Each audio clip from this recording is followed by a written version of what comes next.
el título que hemos acordado con los compañeros y los camaradas es una tercera posición ante el mundo de hoy. ¿Puede haber una tercera posición? Esa es la pregunta clave que por lo menos vamos a empezar a dilucidar.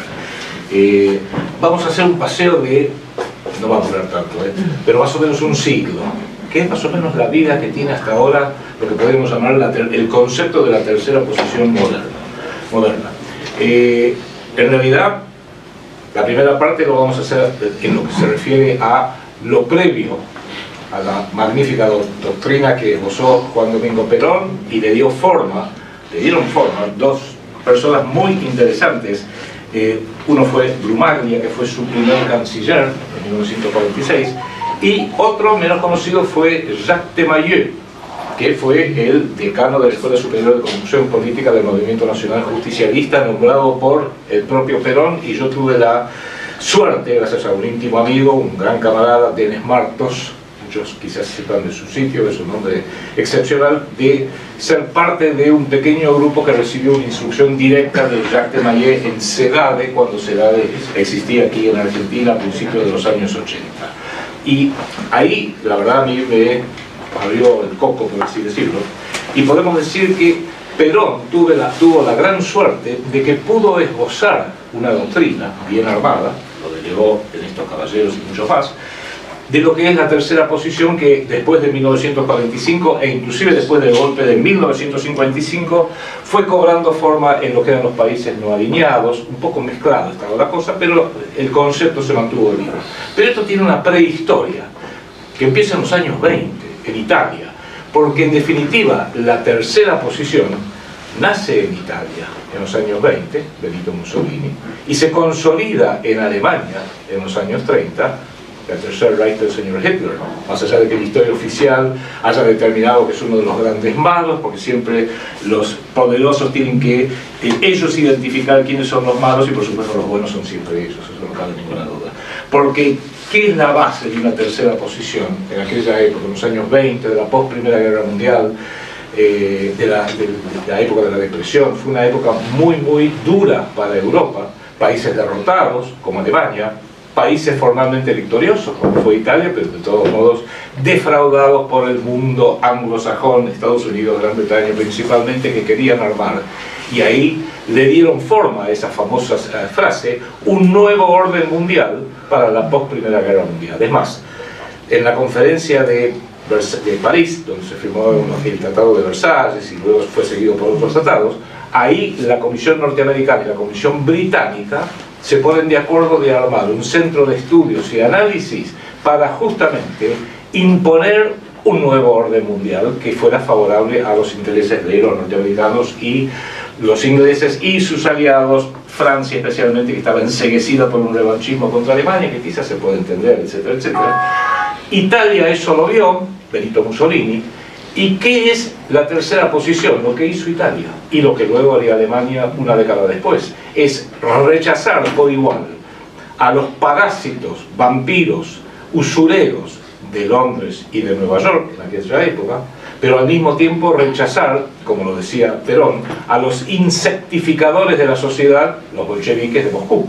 O sea, era no estar ni con uno ni con el otro, ni mucho menos tratar de fusionarlos, directamente hacer algo totalmente distinto, centrado en aquellos conceptos que los dos bandos, los capitalistas usureros, Londres y Nueva York, y los comunistas, los bolcheviques, mantenían en común un internacionalismo, un democratismo formal, especialmente, eran partes en definitiva. No olvidemos que la República de Alemania Oriental se llamaba la República Democrática Alemana, porque ellos se consideran que justamente como son dictaduras del proletariado, ¿qué más democrático que eso? Ambos bandos son ateos, ambos bandos son internacionalistas, ambos bandos, qué cosa extraña, no cuestionan la función de la moneda, como se ha impuesto desde la interina del mundo, y tanto Italia como Alemania, especialmente quizás Alemania, rechazaba ambos conceptos, dispuestos a ir a la guerra, como efectivamente fue, y por algo se dio esa gran guerra, la mayor contienda en la historia de la humanidad. Tan es así que cuando se dio, y eso también lo dice Perón en la Hora de los Pueblos, no tuvieron ningún problema, cuando surgió un tercero en discordia, esa fue la palabra del general, de aliarse, y fueron los aliados de la Segunda Guerra Mundial. Washington, Londres, Francia, bueno, pobrecita Francia estaba ocupada, y Moscú. No tuvieron ningún problema en hacer una alianza común, evidentemente militar. E inclusive, y acá está la parte medio realmente difícil, no tuvieron ningún problema en falsificar la historia de la post-Segunda Guerra Mundial, hasta el punto que dejan de lado, ya todos lo conocemos, datos que son fundamentales, hechos que son fundamentales, falsifican la prehistoria de cómo fue que, esto es interesante decirlo, el 1 de septiembre de 1939 empieza esa guerra, y cómo fue que tiene hasta un paralelo con lo que pasó el 24 de febrero del 2022 en Ucrania. Porque en definitiva la historia oficial nos dice que en los años 20 y en los años 30 el mundo estaba todo bien, estaba todo lindo, estábamos todos en paz, estaba todo bien, hasta que un 1 de septiembre de 1939 Adolf Hitler se levantó de muy mal humor y dijo: ¿qué hago hoy? Voy a invadir Polonia. Invadió Polonia. Y a partir de ahí, él solito empezó la Segunda Guerra Mundial. ¿Qué es lo que nos están diciendo hoy? El mundo estaba fantástico, estaba todo en orden, realmente había paz, colaboración en toda Europa, hasta que el 24 de febrero, no entendemos por qué, Putin se despertó y dijo: ¿qué voy a hacer hoy? Voy a invadir Ucrania. Y a partir de ahí es la historia oficial, y sacan las consecuencias que ya conocemos y puede imaginar.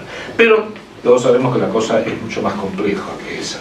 Por eso, yo creo que una de las cosas que nos negó Perón es de no creer ni a un bando ni al otro. Nosotros en el proyecto de Segunda República siempre lo tratamos de decir en lo que es el bandismo acá local, entre izquierda y derecha. No somos la oposición, somos la resistencia, porque una auténtica tercera posición tiene que resistir ambos conceptos ideológicos, hoy que rigen los conceptos ideológicos, y buscar algo nuevo. Si no, uno meramente dice: bueno, si no me gusta Macri, tomo partido junto con los Kirchner. Si no me gustan los Kirchner, tomo partido junto con Macri o con el quinto pito que surgió ahora, Javier Milei, y creo que eso decididamente la pasa por ahí. Y Perón nos dejó, muy interesante, como parte de su tercera posición, hay que tener presente que todo su proyecto se vio interrumpido durante 18 años.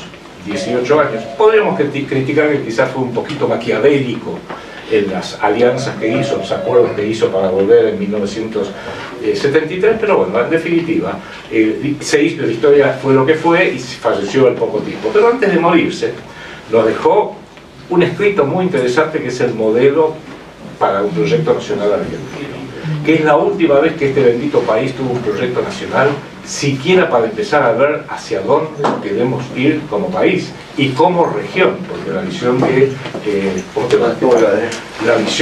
Perón no era circunscrita solamente a la Argentina, sino que era mucho más amplio y tenía una ambición para todo un continente, no de Argentina respecto de los demás países del continente iberoamericano, sino como un concepto de algo que hoy nos damos dolorosamente cuenta que falta.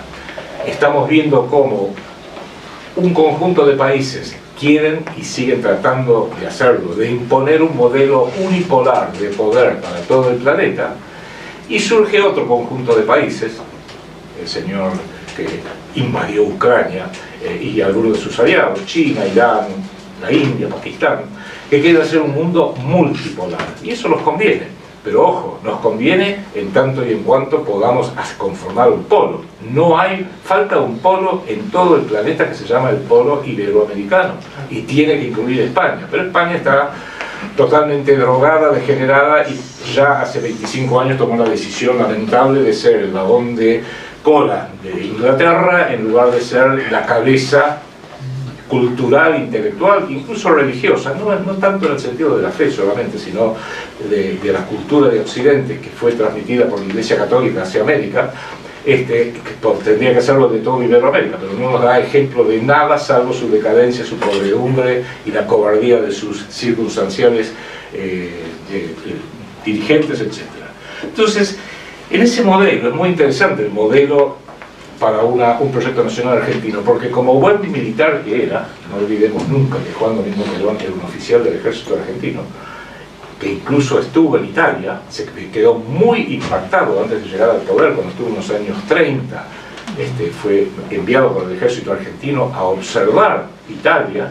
El alpinista, después vino acá a Argentina y trabajó justamente en ese área del ejército argentino en Mendoza, evidentemente, pero también visitó Francia, visitó España, visitó Hungría, lo que quedaba de Hungría, el ex imperio austrohúngaro, visitó Alemania, y esa visita a Alemania lo impactó mucho, dio un orden, hasta recuerdo hay una conferencia o algo así, donde alguien le pregunta, pero mi general, ¿usted quiere que el pueblo argentino se comporte como el pueblo nazi?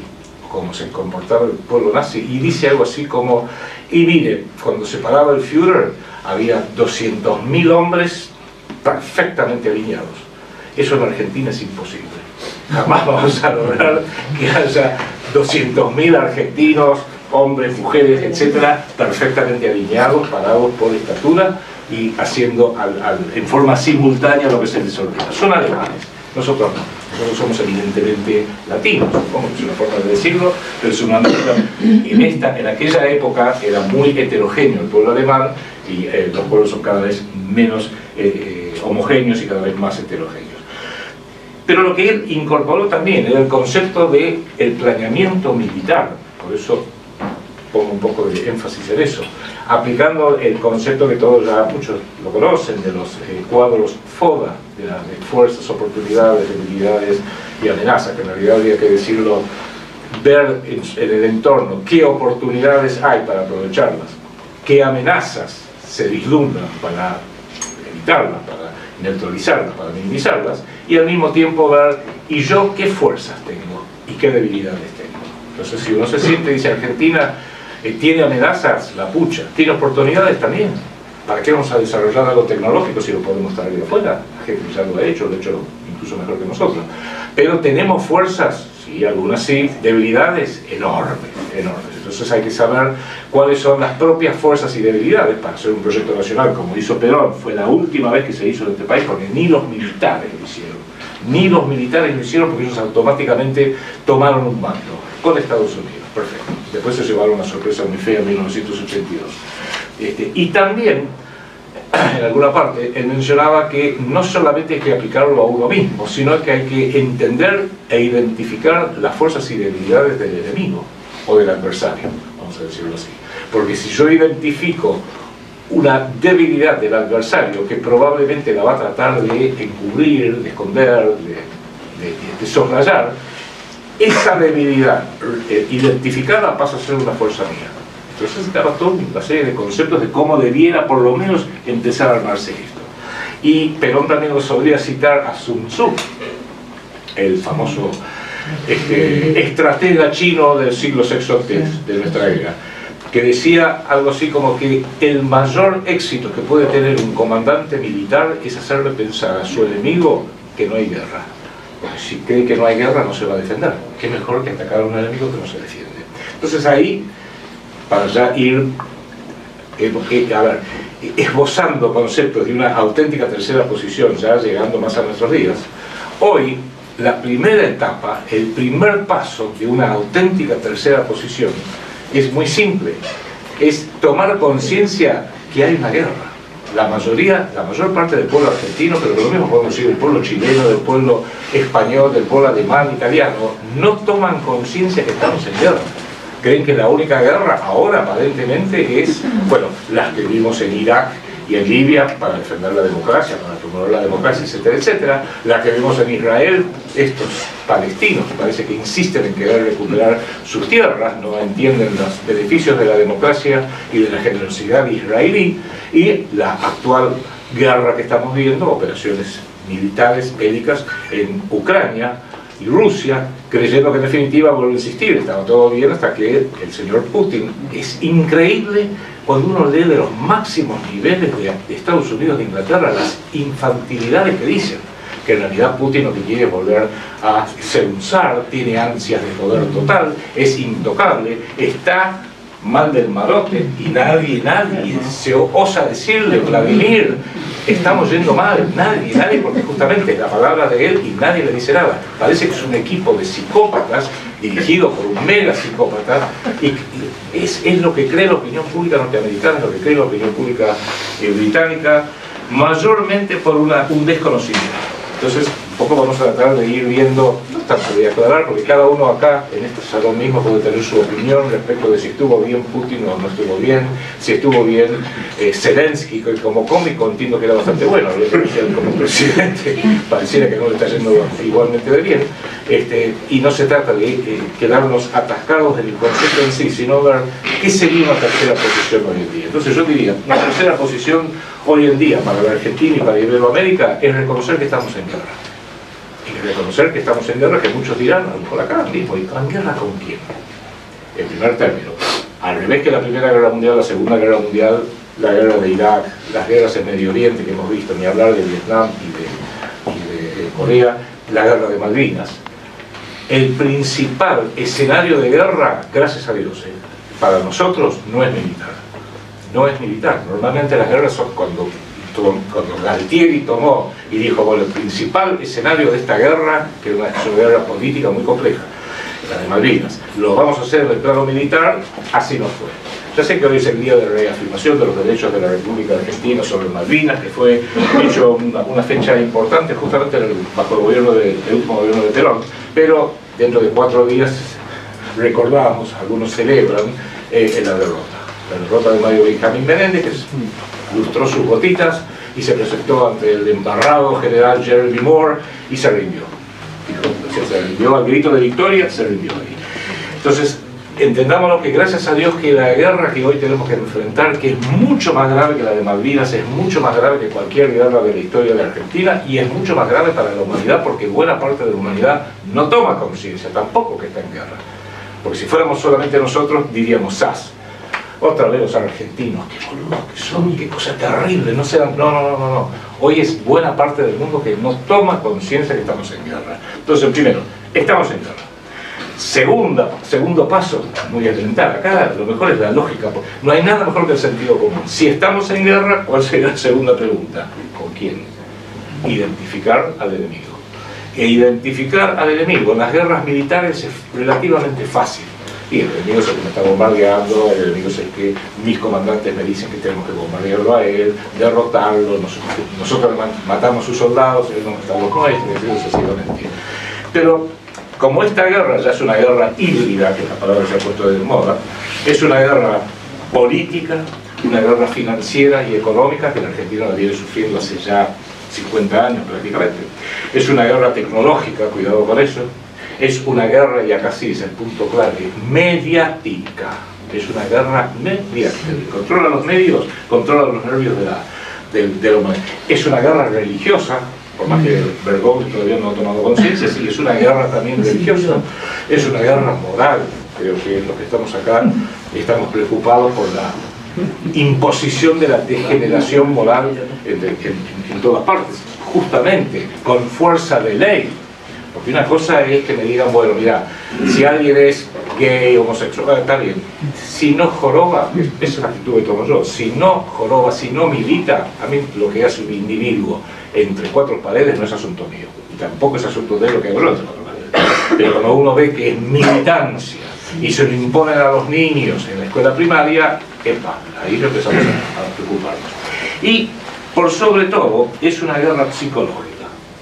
Una guerra psicológica que incluye todos estos temas. Y según el momento, según las características del agredido, ponen mayor énfasis en lo militar, Palestina, Irak, Libia, o mayor fuerza en el endeudamiento para transformarlo en un país aplastado. Argentina, en su momento Brasil, México.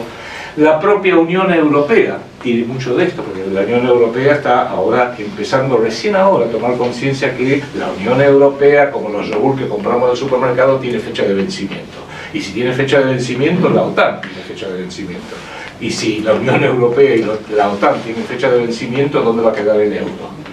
Y si el euro deja de ser la moneda corriente de la Unión Europea, que fue un proyecto, el primer proyecto realmente oficial y formal de crear un Estado supranacional donde cada uno de sus miembros cede una parte de su soberanía, cuando eso ocurra y tengan que volver los españoles a decir, bueno, tendrán que volver a la peseta, los franceses al franco francés y los italianos a la liga, ¿cómo van a hacer?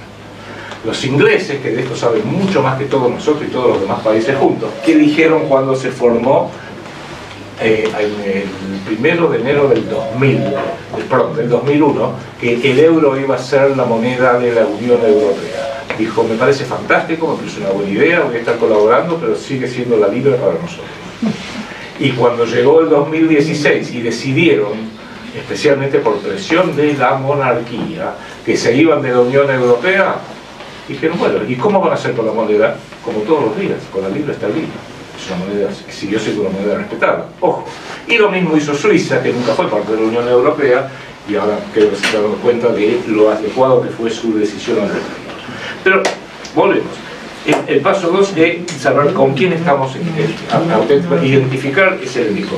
E identificar amigos. Porque yo creo que ya podemos empezar a identificar enemigos y, contrariamente a lo mejor a lo que muchos de ustedes podían llegar a esperar, bueno, ahora va a decir el país enemigo, que son los yanquis, los gringos, los rusos, los chinos. No es un país. Justamente en esta guerra híbrida del siglo XXI, el enemigo no es un enemigo vertical, o sea que yo puedo decir, bueno, el enemigo es Brasil. Hago todo el mapa acá y digo, bueno, si levantamos ahí una muralla, ese es el enemigo, es vertical, es ahí, y Paraguay no, y Bolivia tampoco, esos son los brasileños, el país que usted quiera elegir. No es más así. Hoy el enemigo es horizontal, porque es un enemigo que está en todas partes, no necesariamente en ninguna. Tiene algunos centros, pero no necesita tener un centro geográfico porque hoy la tecnología hace que los centros geográficos no sean necesarios. Quienes no han participado acá en un Zoom, podemos hacer un Zoom de 20 personas en 20 países distintos, no pasa absolutamente nada. Son sectores, estamentos, y el enemigo puede estar o bien en Pekín, o puede estar, si uno vive en el cuarto, el tercero C, puede estar en el cuarto A. Puede estar exactamente al lado de uno. Entonces, cuidado con eso porque tenemos que empezar a cambiar la perspectiva de cómo vamos a ver las cosas. Y el tercer paso es, bueno, si identificamos que estamos en guerra y empezamos a esbozar quién es el enemigo, o al menos quiénes son los amigos, para de ahí, a veces hay que trabajar al revés. De ver los amigos, digo, bueno, pero ¿quién no entró en mi cuadro de amigos? Y entraron estos y estos. Y vemos que los que no entraron en el cuadro de amigos son poderosos. Entonces ahí tenemos que empezar a llegar un poco al fondo de la cuestión. Y tercer paso, obviamente, es identificado esto, hecho esta tarea, que la quiero pasar muy rápidamente hoy, decir, bueno, perfecto, ¿cómo aplicamos una tercera posición para no dejarme fagocitar por ninguno de ellos? Para no equivocarme. En la guerra no hay nada peor que equivocarse. El propio señor Hitler dijo, bueno, listo, entro en Rusia y tengo una máquina militar, lo vio casi excluyentemente desde el punto de vista militar, era una guerra militar por la tecnología de la época, y miren cómo le fue. Y después Galtieri repitió lo mismo. Y Hitler tenía antecedentes con Napoleón, que tampoco le fue demasiado bien. O sea, no hay nada, se puede saber todo lo de la guerra, salvo ganarla. Y lo único que cuenta en la guerra es ganarla. Por más que sea desprolija la forma de hacerlo, por más que haya toques de suerte, por más que haya 10.000 factores, lo que importa es el resultado. Y el cuarto paso, cuando sabemos que estamos en guerra, empezamos a identificar quién es el enemigo, quiénes son los posibles amigos, y vemos el escenario de dónde, cómo, de qué manera, cuándo accionar. Porque si no, todo queda en que es un mal de los argentinos, me incluyo, es hablamos y hablamos y hablamos y después hablamos un poquito más. ¿Y por qué no vamos a tomar un café y seguimos hablando? Y hablar no hacemos nada. Es más, si hay algo que me gusta de Putin, habla poco. Non parla ma se fica, eso es bueno. Eso es el bueno. Siguiente tema, que hace la tercera posición. El mundo como está planteado hoy por este mismo enemigo que vamos a ir identificando es absolutamente inviable. Lo digo y me hago responsable por si hay algún espía o algo por el estilo. La democracia no sirve, entonces no insistamos. Es más, tomamos como democracia lo que no es democracia, es dinerocracia, porque la única forma de tener éxito en cualquier proceso democrático, en cualquier país, para cualquier cargo, se basa en el dinero. Dinero propio, señor Macri, o el dinero de papá. dinero acumulado por robo, los Kirchner, bueno, perfecto, pero es dinero, en fin. Puede ser dinero legítimo. Un Rockefeller te puede decir, bueno, pues yo es mi familia que viene teniendo dinero, negocios, el Chase Manhattan Bank, todo eso es fantástico. O puede ser dinero de los narcotraficantes, porque el dinero no chilla, el dinero vale lo que vale y se acabó. O sea, en definitiva, los narcotraficantes, y no digamos, sí, los Kirchner llegaron con la guita del FBI, sí, ya sé, pero ustedes creen que Mauricio Macri no. El dinero, en definitiva, cuando pasa de determinado monto, puede venir de donde venga y suele, ahí sí, el dinero, el billete de 100 dólares de un negocio lícito, se encuentra con el billete de 100 dólares del peor narco y se da la mano. Y dice, mira, encontrarte a vos por acá, ¿qué tal? ¿Cómo estás? Porque en definitiva, Franklin siempre se saluda en el espejo. Entonces, entendámoslo, que hoy lo que tenemos es dinerocracia, lo cual no es para enojarse. Esto tiene, le quiero dar por así decirlo, una especie de un tono eminentemente geopolítico. Y en geopolítica nunca hay que enojarse. Nunca hay que enojarse. Es más, en la guerra no hay que enojarse. En el combate, si hay alguien acá que hace artes marciales, lo sabe. En el combate, ¿qué es lo peor que puede hacer un hombre o una mujer que va a entrar a combatir? Enojarse. La furia, la bronca, los dientes, empezar a tirar trompadas para todos lados, y alguien que realmente sabe combatir lo va a mirar ahí, va a esperar el momento justo, el ángulo, y va a dar el golpe certero. Bueno, la guerra tiene que ser necesariamente así. Eso lo aprendimos con Malvinas, mucho exitismo, pero nos sirvió, en definitiva no nos sirvió. Y ahí es donde empecemos a hablar, tercera posición para el siglo XXI. ¿Cuál es la gran división que estamos teniendo hoy en día? No es izquierda y derecha, no es izquierda y derecha. Miremos Estados Unidos si quieren, miremos cualquier país europeo, pero miremos a Argentina. En lo fundamental, ¿qué diferencia hay entre el PRO, con la UCR y ahora el señor Milei de la derecha, y los Kirchner, con todo el surdaje que más o menos nos va acompañando? No hay, las cosas secundarias enormes. Hoy estaba viendo un video de una, bueno, creo que es la vocera de Mansur, que están promoviendo una ley por las mujeres que tienen menstruación. Una ley para legislar, para que haya igualdad, para que no haya discriminación, porque en definitiva están discriminadas por una ley. Falta que pongan una ley en contra de la gravedad, porque la gravedad en realidad hace que uno se caiga. Y la gravedad, si yo me asomo demasiado en el noveno piso, me puede llegar a matar. Así que vamos a hacer una ley para que la gravedad... O sea, hemos llegado a lo más absurdo y lo más ridículo. Eso te puede venir de la izquierda. Y de la derecha te va a venir lo que quiere el señor Milei o el señor Macri o el señor Rodríguez Larreta, que haya libertad financiera. Lo primero que hizo, ustedes lo recordarán, Mauricio Macri cuando asumió, en la primera semana, que estaba ¿se acuerdan? Estaba el corralito, no se podía, no el corralito, el cepo cambiario, no se podía comprar más de $200, $300, lo que sea. Bueno, a partir de Mauricio se podía comprar hasta $5 millones por semana.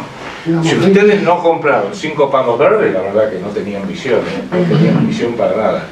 Evidentemente usó esto para hacerlo exclusivamente para sus amigos, Caputo, Duhovne, y otros miembros de su lamentable gobierno. En esas cosas que no nos afectan, en realidad no nos afectan para nada. A mí que alguien pueda comprar 5 millones, 10 millones de dólares, ¿qué me importa? No tengo esa capacidad ni remotamente, ninguno de los que estamos acá tampoco lo tenemos. Pero en lo fundamental, es un partido único. Están de acuerdo con el aborto, están de acuerdo con la agenda LGTB, etcétera, etcétera, etcétera. Están de acuerdo en que la deuda externa, que es el principal condicionante, si estuviera acá mi amigo Héctor Juliano, lo explicaría magistralmente, el principal condicionante de todo lo que pasa en la Argentina es su deuda externa. Con el agravante que después de 50 años nos hemos acostumbrado, ya uno dice, sí, la deuda es argentina. ¿Cuánto le debemos al FMI? Más de 500.000 millones de dólares. Y todos dicen sí, pero hay que pagarla. Macri, por supuesto, hay que pagarla, y cuando no pudo la llamó a la señora Christine Lagarde para que venga y le preste 52.000 millones, que en definitiva fueron 46.000 millones de dólares, para mantener la tasa del dólar. Se lo dio a los amigos, se llevaron todos los dólares baratos y después desaparecieron y ahora nos quedamos nosotros con la deuda. Y Cristina Kirchner, cuando era presidenta, dijo en 2 oportunidades por cadena nacional, nos han dicho que somos deudores seriales, tendrían que decirnos que somos pagadores seriales, porque entre Néstor y yo hemos pagado, y dio la cifra, que es una cifra enorme, con orgullo. O sea, le saqué la plata a cada uno de ustedes, la puse, la junté, se la di a Christine Lagarde, o el que tiene en su momento a cargo, para pagar la deuda externa sobre el hambre, todo lo del pueblo argentino. El resultado te lo dice la misma estadística. Cuando la sacaron a María Estela Martínez de Perón, había un 5% de pobreza, 6%, y la deuda externa se pagaba con una cosecha, no importa el monto. Y hoy en día estamos como creo que de niños de menos de 15 años, el 63% viven bajo la línea de pobreza, y seguimos sin cloacas, sin asfalto, sin agua corriente, en lugares donde no tendría que ser. ¿Por qué digo esto entonces? Porque el problema no es si estás con la izquierda o la derecha, si gritás furibundamente por Alberto Fernández y Cristina, o si gritás furibundamente por Mauricio Macri, Horacio Rodríguez Larreta, María Eugenia no sé cuánto, y pronto el quinto Beatle del señor Milei. El tema está entre lo público y lo privado. Hoy la gran divisoria, pero transitorio, esto no es que sea así, la geopolítica es muy dinámica, transitoriamente la gran división está entre lo público y lo privado. Y lo público es lo que normalmente identificamos con el Estado, y la función del Estado tiene que ser, o debiera ser, promover el interés de la mayoría en un determinado pueblo. O sea, el pueblo argentino, el interés de la mayoría del pueblo, y para que esa mayoría del pueblo tenga trabajo, salud, bienestar, poder manejar, ir de un lugar a otro, todas las cosas que hacen una vida digna, hay que decir. Pero hay algunas minorías, algunas cucarachitas que quieren quedarse con eso, entonces controlar que esas cucarachitas queden muy pautadas, y si insisten mucho en quedarse con la parte que no les corresponde, llega el caso de exterminarlos, o lo que uno normalmente hace con la cucaracha. Eso debiera ser lo público, es el poder formal que vemos para colmo, y es el poder que está destruido por la democracia, porque se supone, como decía Juan Perón, que un proyecto nacional se requieren años, décadas para llevarlo a cabo. Yo puedo en mi vida personal cambiar mi vida tomando algunas decisiones en 6 meses. Cambio de trabajo, me mudo a otro lugar, me caso, me divorcio. Bueno, son decisiones que uno que la piensa, la prepara y la ejecuta 6 meses. Una empresa seria hace un planeamiento operativo para el año que viene y un planeamiento estratégico para 3 a 5 años. Pregunto, ¿cuántos años de planeamiento requiere un país para lograr sus objetivos? Requiere décadas, literalmente décadas, que nos falta a nosotros. Y ahí es donde, volviendo a fines de la Primera Guerra Mundial, como los que auténticamente poderosos en Estados Unidos tomaron conciencia de eso, es que formaron instituciones para empezar a hacer el planeamiento a largo plazo, llevar a un nuevo orden mundial, ahí nació la frase, para que las cosas, el planeta, sea más o menos como le conviene a norteamericanos, ingleses, franceses y sus aliados, después se agregaron los israelíes, etc., y que otros que quisieran hacernos la competencia lo vean muy dificultado, y llegado el caso les hago la guerra, los destruyo, como pasó efectivamente en la Segunda Guerra Mundial. Entonces, esos entes de planeamiento, el principal, yo escribí un libro, ya lo voy a decir por qué lo menciono. El principal, a mi juicio, se fundó en 1919, se llama el Consejo de Relaciones Exteriores, sede en Nueva York, y como era la Comisión Anglo-Norteamericana, hicieron otro paralelo en Londres, que se llama el Instituto Real de Relaciones Internacionales, que suele conocerse con el nombre de Chatham House. Perfecto. Y después fueron mucho más, se fueron agregando otros, más especializados, menos especializados, más regionalizados, otros menos.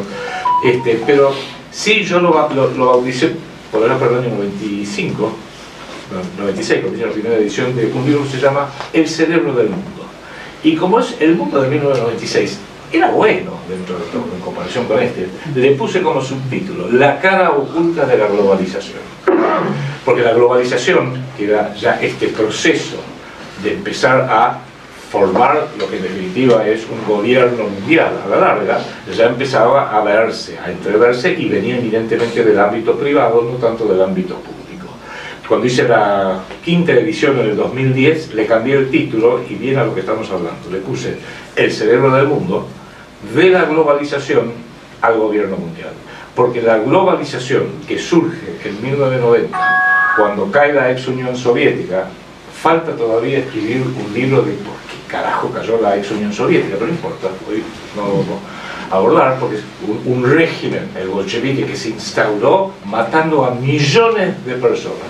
No tuvo ningún problema José Stalin en la reforma agraria de 1932 a 1936 en matar de hambre a los ucranianos y murieron 6 millones de ucranianos.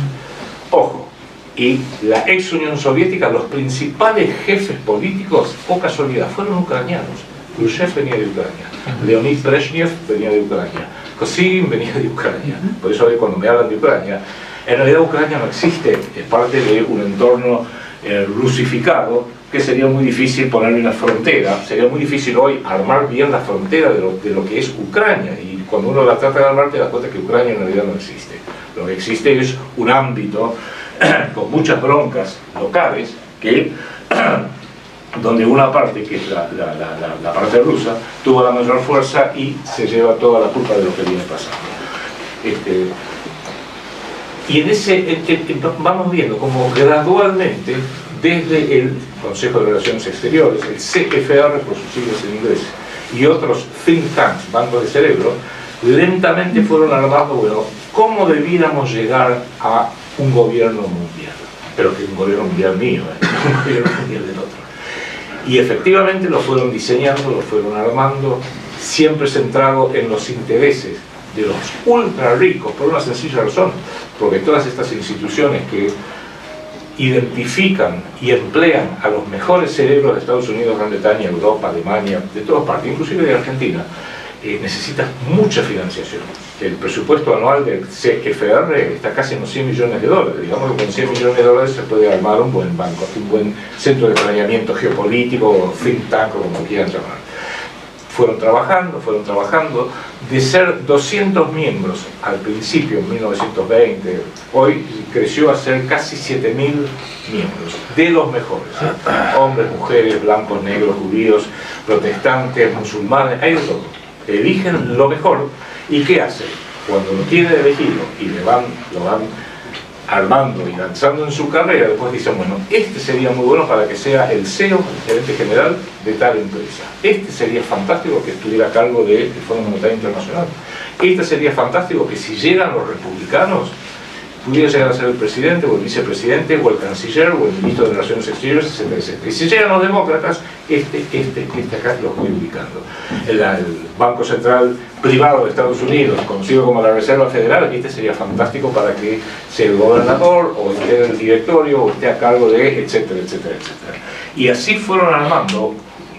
Este sería muy bueno que sea el que te cuenta las noticias todas las noches y te hace todos los análisis sesudos de por qué Putin es malo y los ucranianos son buenos, y así sucesivamente.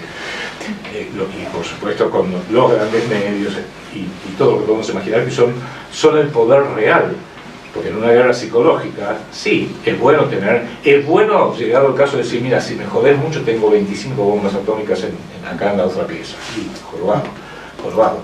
Pero eso es disuasivo y en última instancia lo importante es que yo voy comprando tu voluntad sin que te des cuenta, voy obligándote a pensar las cosas de esta forma, que es la que a mí me conviene, y no de esta otra, con lo cual tengo que darte la versión mía, mi cuento, mi relato, mi historia oficial, y anular cualquier historia oficial alternativa, para que justamente no tenga que obligarte a hacer algo, sino que lo hagas voluntariamente. Jacques de Maillet, que mencioné al principio, que fue mi maestro, él decía que había en estos momentos, en los años 80, a principios del siglo XX, lanzaron dos sistemas para armar un gobierno mundial. Y dijeron que compitan, como haríamos nosotros con dos buenos futbolistas. Bueno, estos son buenos, realmente son tan buenos, bueno, vayan, los pingos se ven en la cancha.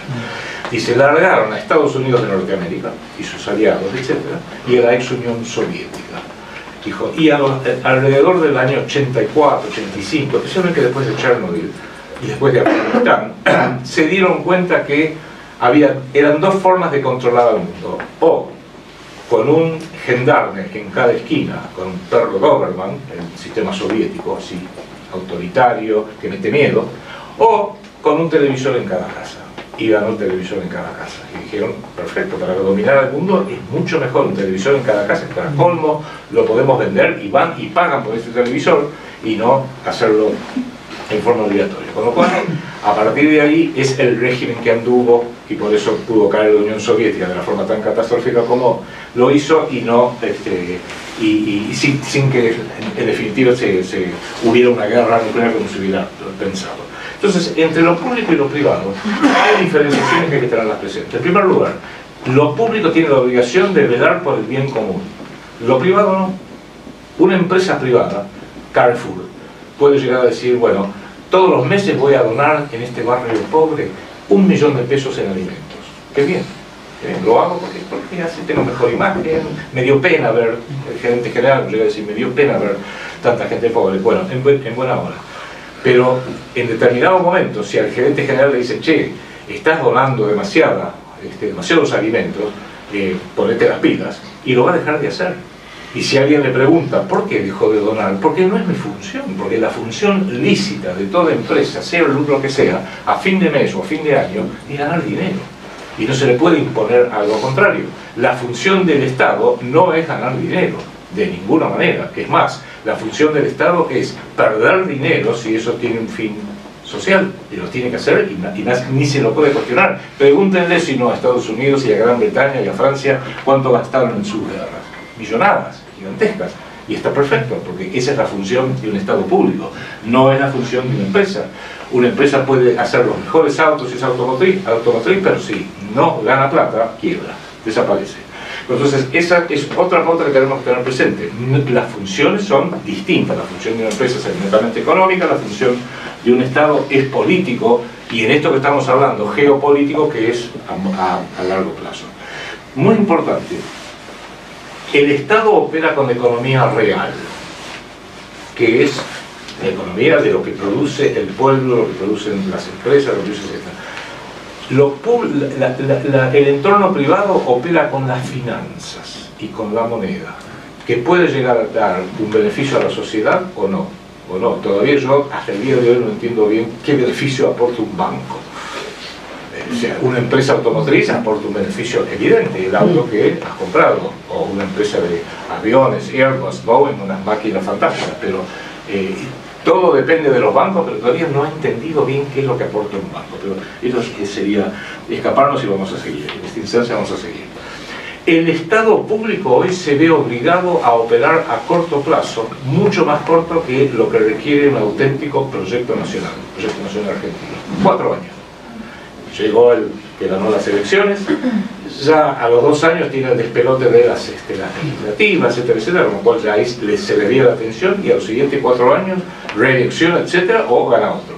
Y para cómo las constituciones son tan absurdas que dicen, no, más de 2 plazos no.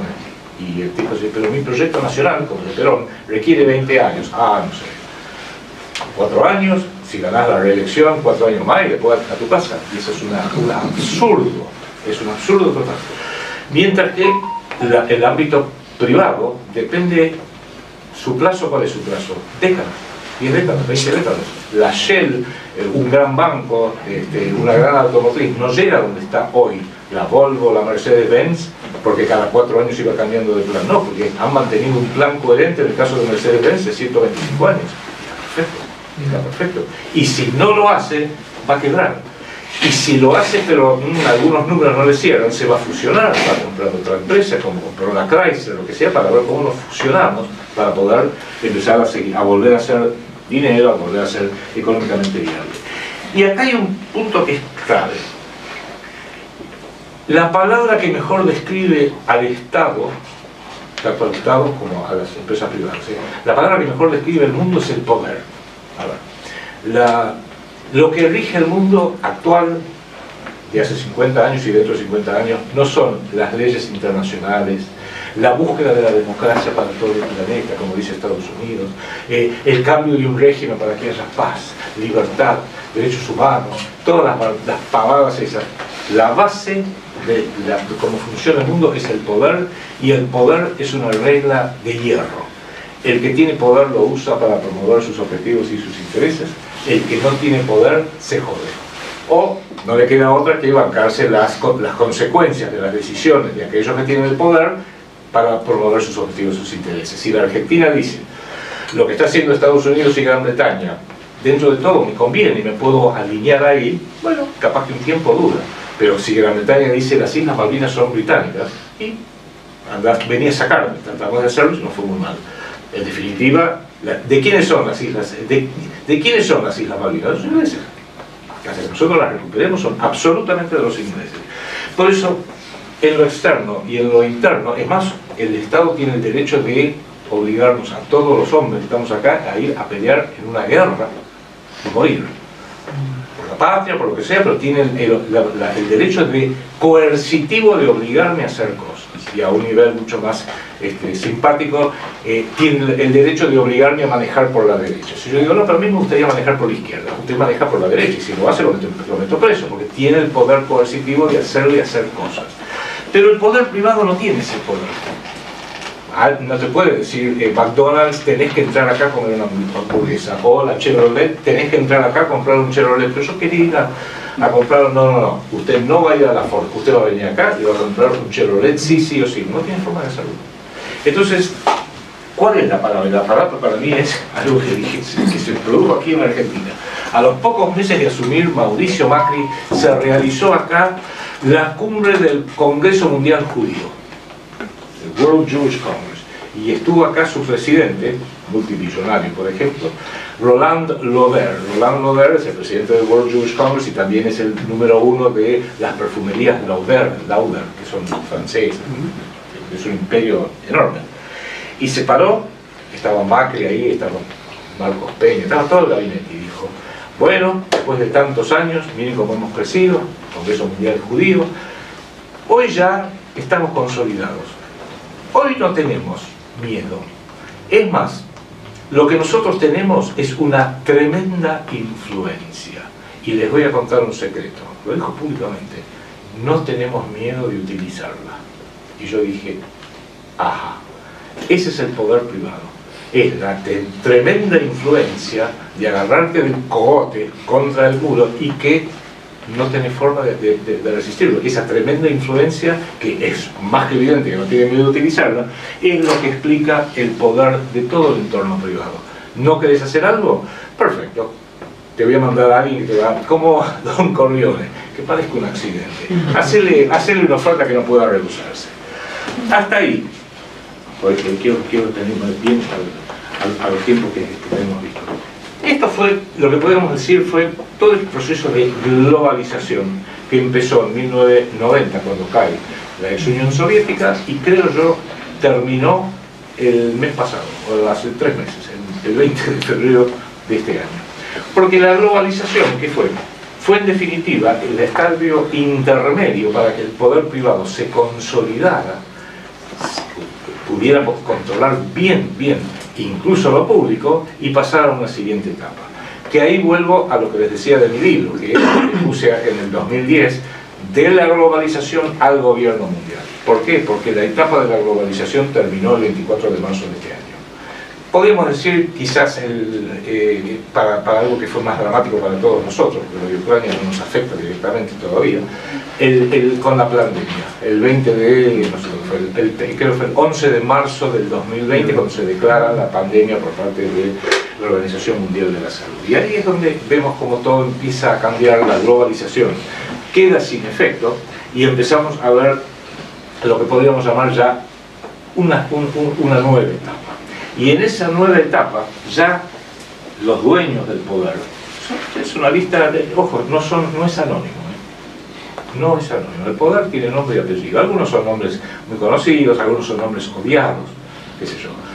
Bill Gates hoy en día se transformó en alguien realmente resistido, hasta por la forma desagradable suya de comportarse, pero Rockefeller, Rothschild, hasta casi ni los conocemos las fotos exactamente de quiénes son. Y suelen tener mascarones de proa, y suelen tener operadores, y suelen tener todo un ejército de gente, y los van colocando en el momento que sea necesario, según el momento que sea necesario. Pero cuando se produce la pandemia, ahí es donde ejercen, a través de instituciones públicas la influencia tremenda de lo privado. Porque la tremenda influencia la terminaron de armar. Hubo un intento fallido en el 2009, pero no vamos a entrar en el tema. La arman cuando ya sabían que tenían todo bien armado para que la pandemia fuera el primer ejercicio para decir acá mandamos nosotros. Y necesitaban, para poderlo hacer, porque voy a ser coherente con lo que he dicho anteriormente, no me puede decir Pfizer, no te muevas, tenés que darte la vacuna. No me puede decir Moderna, tenés que hacer esto. No me puede decir una empresa aérea, no vas a viajar porque yo... No, en definitiva lo tiene que decir el gobierno. Entonces ahí es donde vimos el alineamiento terriblemente sospechoso de los gobiernos y otras instituciones públicas a los deseos y decisiones que se tomaban desde lo privado. Y ahí es donde ya entramos a tener un problema muy grande, porque en definitiva, antes de la pandemia hay un montón de episodios, ustedes lo deben conocer, se hizo un simulacro en octubre del 2019 que fue exactamente igual a la pandemia a partir de marzo del 2020. Los detalles son públicos, interesantes, son detalles públicos mayormente. Pero para mí uno de los más importantes se produjo el 16 de julio del 2019. Cuando ya la ONU había decidido 2 años antes la Agenda 2030, que ya había hecho la Agenda 2011, había hecho toda una serie de agendas donde iban posicionando todo. Pero la Agenda del 2030 era realmente hermosa, porque son 17 objetivos de cosas para que la humanidad no haya más pobreza, no haya más enfermedad, que todo el mundo tenga salud, que todo el mundo pueda sonreír, que una maravilla para todo el mundo. Pero, claro, eso es el poder público, es un ente multilateral que se llama la Organización de Naciones Unidas, dentro del cual tiene una serie de agencias. Una de las agencias se llama Fondo Monetario Internacional, otra de las agencias se llama Banco Mundial, o Banco de Construcción, otra de las agencias se llama Organización Mundial del Comercio, y otra de las agencias se llama Organización Mundial de la Salud. Y las decisiones que toman estas instituciones son obligatorias coerciones. Tiene poder coercitivo. ¿Por qué? Porque Argentina y 193 países más somos miembros de la ONU. Entonces, si la ONU dice vamos hacia la Agenda 2030, y no podemos decir, no, yo no quiero. No, vamos. Es como decir acá, no, yo quiero manejar por la izquierda, porque me formé en Australia. No, vos tenés que manejar por la derecha si está trancada. Obviamente que la banda hay que pelear, y le están peleando bien. Cuando ven que, bueno, esta es la Agenda 2030, inteligentemente se dieron cuenta que en realidad a la ONU, mentalmente, nadie le da ni 5 de pelota. ¿Cuántos leen las noticias de la ONU? Nunca pudieron parar una guerra. Sus líderes han sido realmente personalidades sin atractivo, sin empatía ni nada. ¿Qué hicieron? El 14-15 de junio del 2019, el actual secretario general de la ONU, que es un portugués que se llama Antonio Gutiérrez, firma un acuerdo, está en el sitio de la ONU y está en el sitio de esta institución que les voy a nombrar ahora, firma un acuerdo con una entidad privada que se llama el Foro Económico Mundial. Que a partir de ahí sí, el Foro Económico Mundial pareciera que es el que tomó la posta que venía llevando el Consejo de Relaciones Exteriores, la Comisión Trilateral, que es a partir del año 73, y hay unos 2000 bancos de cerebro de estas características, algunos por región, otros por especialización, algunos por temas militares, temas de defensa, y cuando toma esa decisión le da al señor Klaus Schwab, que es este peladito, el doctor malito de esta película, que parece mentira, que empiece a promover y hacer el marketing de la Agenda 2030 en todo el mundo, y él lo empieza a hacer. Y ahí empezamos a descubrir, entre algunas cosas, acaban de hacer su cumbre a fines de mayo, hacen su cumbre del 22 al 26 de mayo en Davos, y oh casualidad la OMS hizo su cumbre tratando de imponernos el pasaporte sanitario a todo el mundo del 22 al 26 de mayo en Ginebra, o sea, unos pocos kilómetros, cualquier cosa podían ir y venir. Y a partir de ahí es cuando el Foro Económico Mundial asume esta responsabilidad. Y ahí sí ya la guerra pasa a ser casi, diría, mentalmente una guerra caliente. Y es bueno que así haya sido, porque el enemigo, en este caso, digamos, en este amplio abanico de enemigos, uno de los enemigos, en este momento importante, se llama Foro Económico Mundial. y hemos descubierto debilidades. Son poderosos, tienen millones, decenas de millones de dólares, porque justamente los que lo manejan tienen el financiamiento de grandes corporaciones, las farmacéuticas que han ganado mucha guita con lo que impuso la Organización Mundial de la Salud a través de su director etíope comunista, ex guerrillero comunista en Etiopía, que fue manejado años antes por el Partido Comunista de China, por la Bill y Melinda Gates Foundation y por el gobierno de Estados Unidos, hasta que vino Trump, le quitó el financiamiento, pero lo primero que hizo Biden cuando volvió es volver a dar el financiamiento. O sea, los millones de dólares a esta gente no le faltan, ni en lo personal, ni en las organizaciones, ni en sus empresas. Y el que conduce el Foro Económico Mundial, ellos cometen errores. Y ese quizás es un punto fuerte nuestro, que cometen muchos errores. Y ellos lo tapan, tratan de taparlo. Pero uno que cometió, por ejemplo, Klaus Schwab, en el 2017, sí, unos años antes, todavía no estaba, me dijo, bueno, lo que nosotros tenemos, porque habla como los alemanes nazis de las películas de Hollywood, tiene un acento terrible, dice, nosotros ya formamos en 1991 una escuela de futuros líderes exitosos. Y de ahí salió Tony Blair, de ahí salió Sarkozy, de ahí salió la señora Angela Merkel, y ahí salió Trudeau, y ahí es gracioso, dice, ahí salió the President of Argentina, no se acordaba el nombre de este imbécil, the President of Argentina, y nunca llegó a decir Mauricio Macri, porque estamos hablando del 2017, era Mauricio Macri. Salió también de nuestra escuela y mucha gente más. Y cito el siguiente ejemplo. Por ejemplo, hace un par de noches estuve en un cóctel que se hizo al flamante primer ministro de Canadá, Justin Trudeau, y le puedo decir que más de la mitad de su gabinete también salió del foro de esta escuela de futuros líderes, etcétera, etcétera. Metió la pata. En definitiva, lo que nosotros hacemos es penetramos en los gabinetes con nuestra gente. ¿Ya ves? Esa es la metodología. Los arman, lo mencionó a Vladimir Putin con esto, cuidado. Yo me pregunto, no sé la respuesta. Vladimir Putin era parte del tema como buen agente de inteligencia, es ex KGB. Se metió para mirar de adentro cuál fue la función de Putin, cuál es la función de Putin hoy, 10 de junio, no la sé. ¿Pateó el tablero o al patear el tablero creó un despelote mundial tan grande que en una de esas acelera todo este proceso? No lo sé, hay que seguirlo muy, muy de cerca. ¿Putin es amigo o es enemigo? Y amigo, ¿qué quiere decir que Putin sea amigo? Putin y China, no tengo ni duda. Lo que sí, bueno, ahí uno diría, ¿qué es en ese caso? No.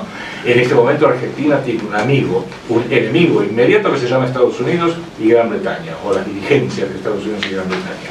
El otro puede llegar a ser un enemigo a largo plazo. Pero si en algunas cosas hay que colaborar, charlar, pactar, hasta guiñar un ojo, bueno, después veré dentro de 10, 15 años qué hago con los rusos y los chinos. Pero hoy en día el que nos está aplastando de una forma catastrófica es el sistema occidental.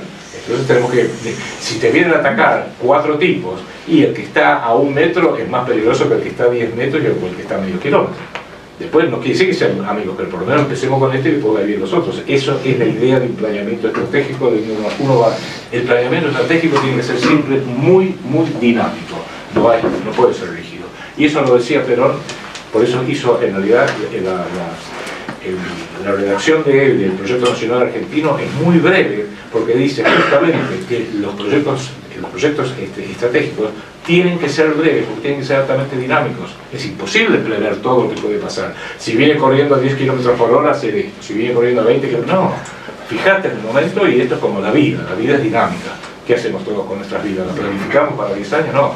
Más o menos a grandes rasgos tengo una idea de dónde quiero ir, después voy viendo día a día, y si justo lo veo a él, lo quiero saludar y voy a cruzar la calle, pero viene un colectivo, voy a esperar 1 minuto.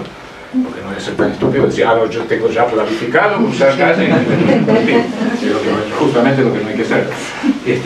Y ahí es donde nos dejaron en claro que los quieren hacer sí o sí. Pero insisto, se equivocan mucho. Y los errores están empezando a aparecer. Y yo lo que estoy haciendo con Enrique Romero, el antisistemismo explícito, y otros programas, trato de hacer ver los errores, las barbaridades que ellos dicen. No que lo dije yo, ¿sabes lo que dijo? No, escúchenlo lo que dicen ellos. El filósofo es un israelí gay. Él mismo dice, yo soy gay, soy israelí. Ah, bueno, perfecto, listo. Perfecto el perfil de la persona, que se llama Yuval Harari, que dice, ya terminó, ya estamos en el transhumanismo. Ya las decisiones no las van a tomar usted, y si algún día pide un crédito y no se lo van a dar, no le van a decir, no le di el crédito al señor porque no le da. No, no, no, la computadora dijo que no.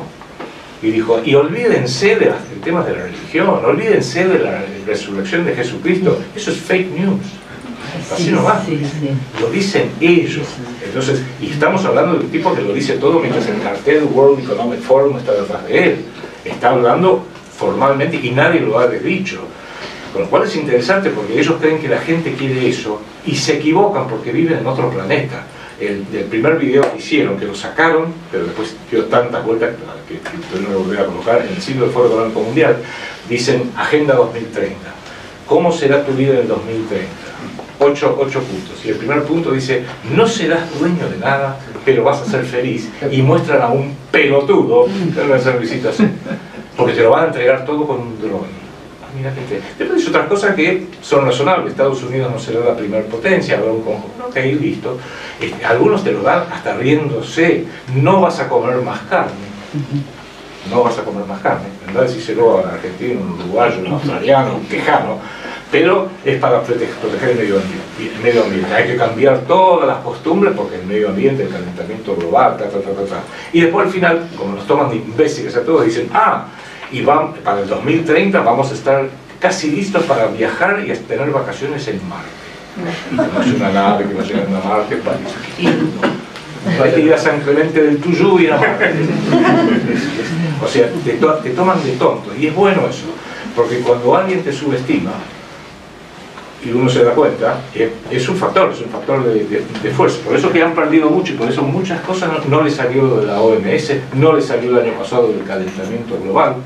Y la pregunta, que es la pregunta clave, para ya ir redondeando un poco, es, en este gobierno mundial, pues ya ahora la globalización fue un periodo pacífico, porque era evidentemente de armar todo, poner bien las fichas sobre la mesa, en el tablero, pero el gobierno mundial es abiertamente una guerra, y es una guerra de ellos contra todos nosotros.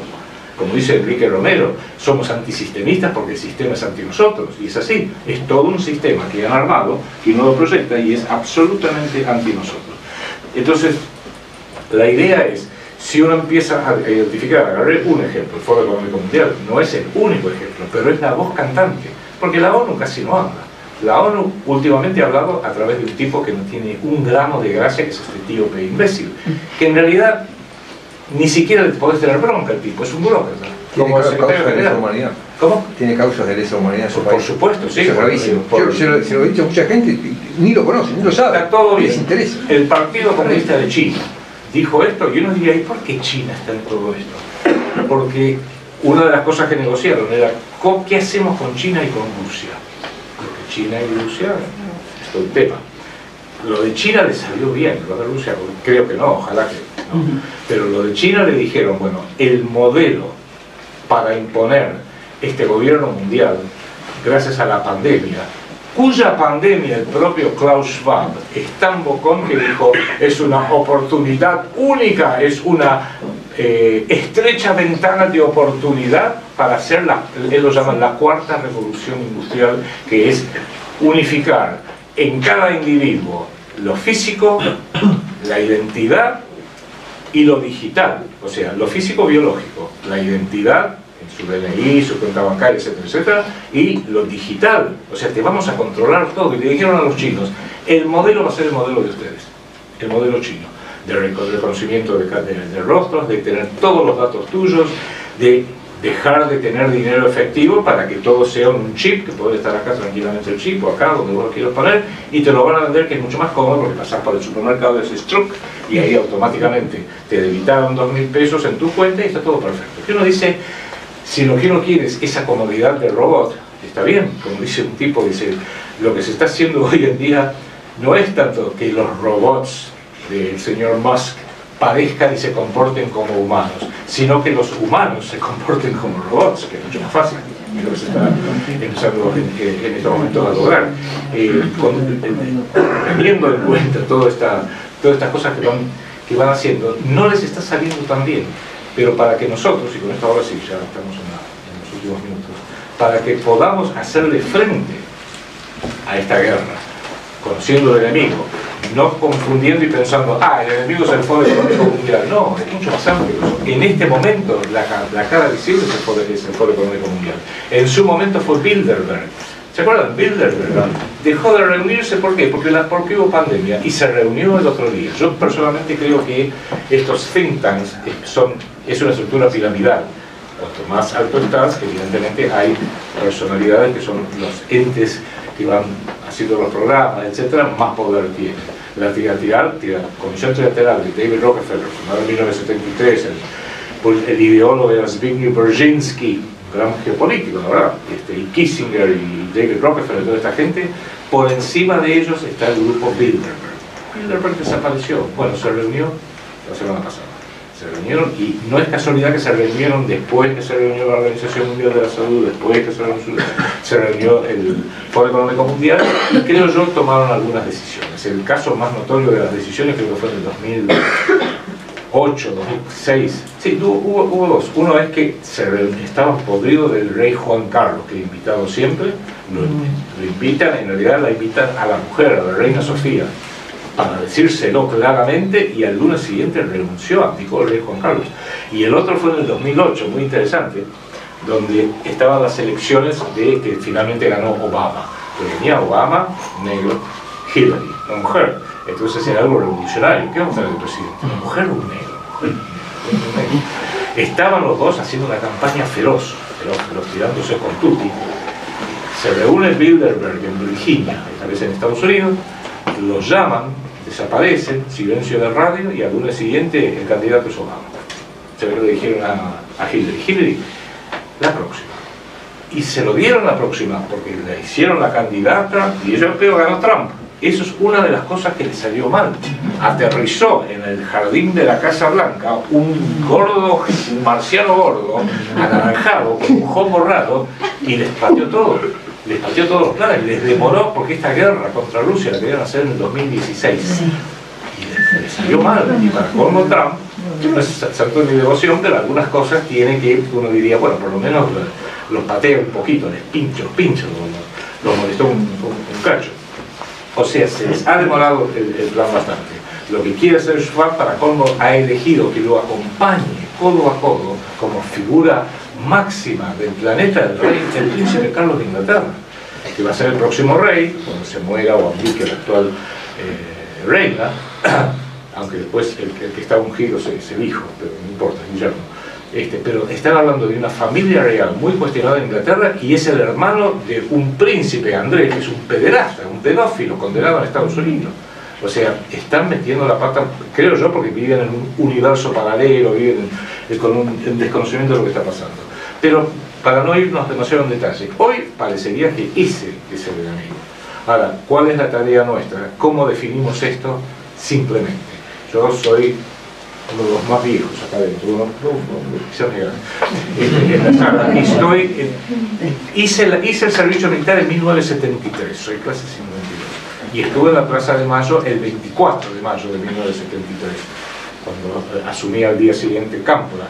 Yo hice 10 meses de servicio militar, empecé bajo el general Lanusse, seguí bajo Héctor Campos, continué bajo las Tiri, con las corbatas, y terminé con Juan Domingo Perón. En 10 meses, 4 presidentes. No, era un poco los indicios de aquella época. Pero lo llegué al par todo eso en su momento, y decimos, bueno, era muy fácil cuando fue, que ahí sí que los echa Perón a los montoneros de la plaza. ¿Y cuál era el grito más simple y posible? Ni yanquis ni marxistas peronistas. Ni yanquis ni marxistas peronistas. Más claro imposible. No quiero estar. Volvemos al discurso. Ni con los yanquis usureros, asquerosos, diccionistas, ni tampoco queremos estar con la otra parte de la mafia casi global que está en Moscú, y en ese momento cosificaba e insectificaba a la gente en toda Europa. No queremos ninguna de las dos cosas, lo queremos hacer lo nuestro. Y como bien dijo Goebbels, porque la tercera posición la formó Italia y Alemania, el nacionalsocialismo, que fue la variante de Alemania, no es un producto de exportación, mientras que el bolcheviquismo era de exportación y la tenía por Europa, fue aprisionada, y la democracia norteamericana es absolutamente de exportación. Me acuerdo que cuando Hillary Clinton era la secretaria de Estado de Obama, un día va a visitar a Egipto. Egipto había tenido todo este piloto, lo sacaron a Mubarak, etc. Y le preguntan en un reportaje en el año 2010, ¿a qué vino a Egipto Hillary? Y dijo, vengo a asegurarme que acá en Egipto tengan el tipo de democracia que nosotros queremos ver. Ah, ok, listo, queda claro. Es un modelo estándar, sea democracia, sea comunismo, si te gusta bien, si no también. Y esto es otro punto que ya hoy en día no es tan fácil decirlo. Sí diría lo siguiente, y ahora sí prometo concluir, que es lo siguiente. Hubo tentativas con respecto a la tercera posición, ni yanquis, ni marxistas, peronistas, a hacer una fusión. La principal, que mucha gente no lo entiende, fue un laborista británico que conocemos como Tony Blair, que salió de la Escuela de Formación de Futuros Líderes Políticos del señor Klaus Schwab, del Foro Económico Mundial, cuando él tuvo un profesor que se llama Anthony Giddens, de la Escuela Londinense de Economía y Política, la LSE, London School of Economics.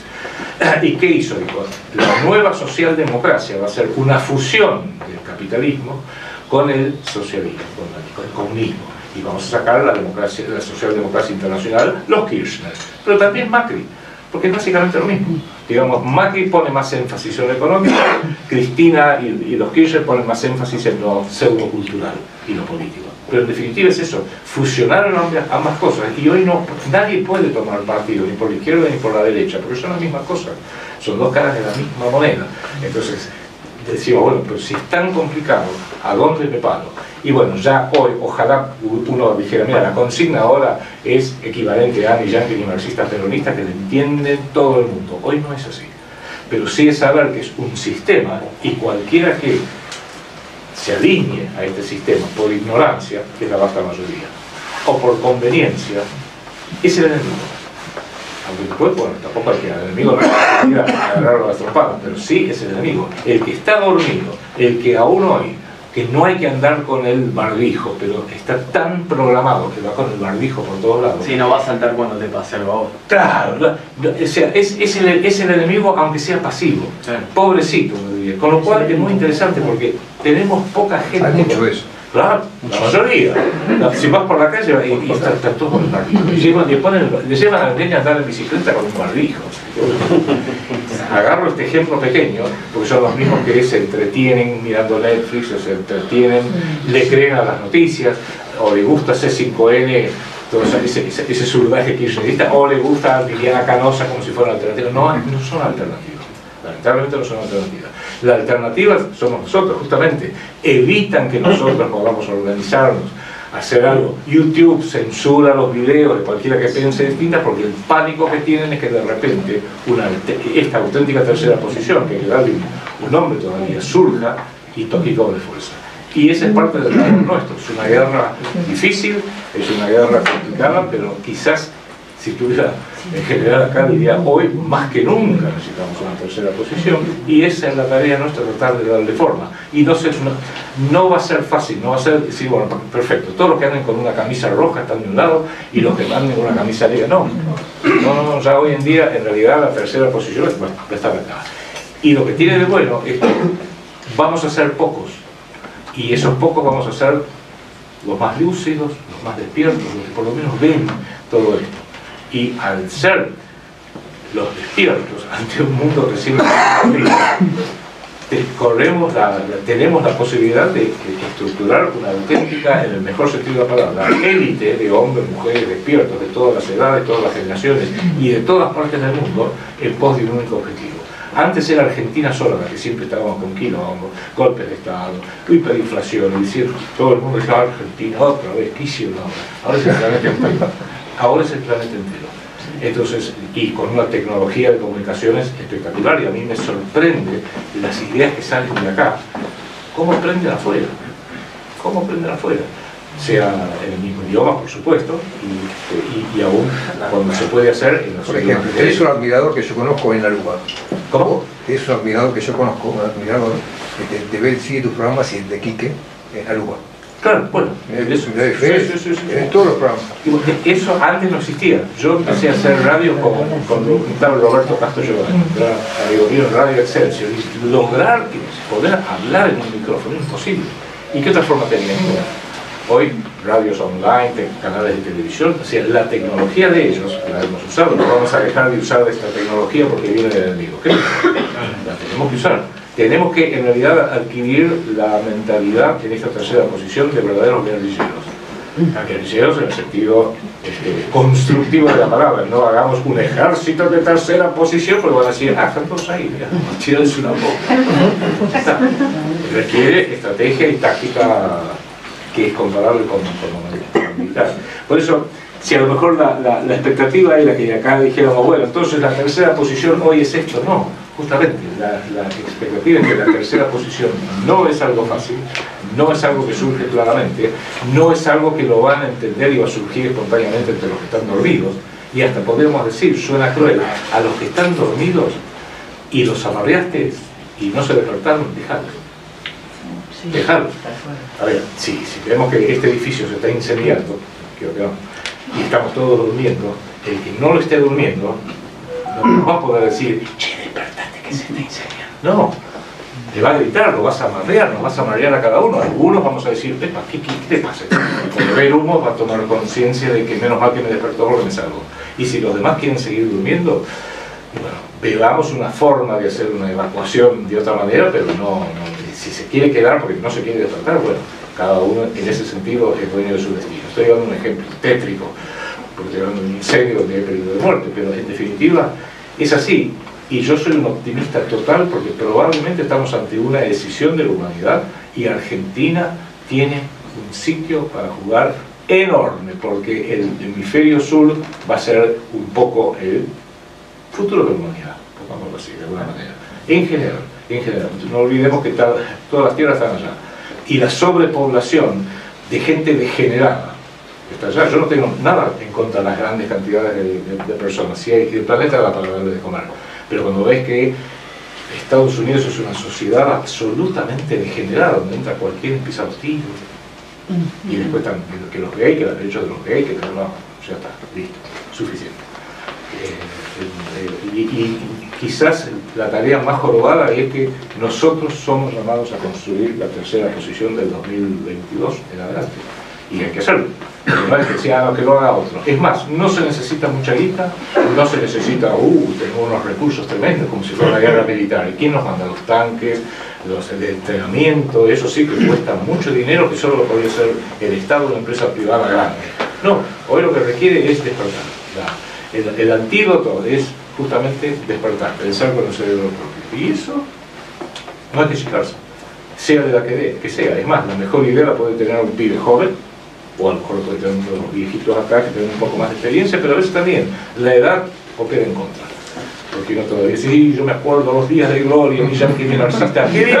¿Cuándo fue eso? Y fue el 1 de mayo de 1974. A ver, tu reloj está un poco atrasado en 2022. Bueno, eso es lo que básicamente quería compartir con ustedes.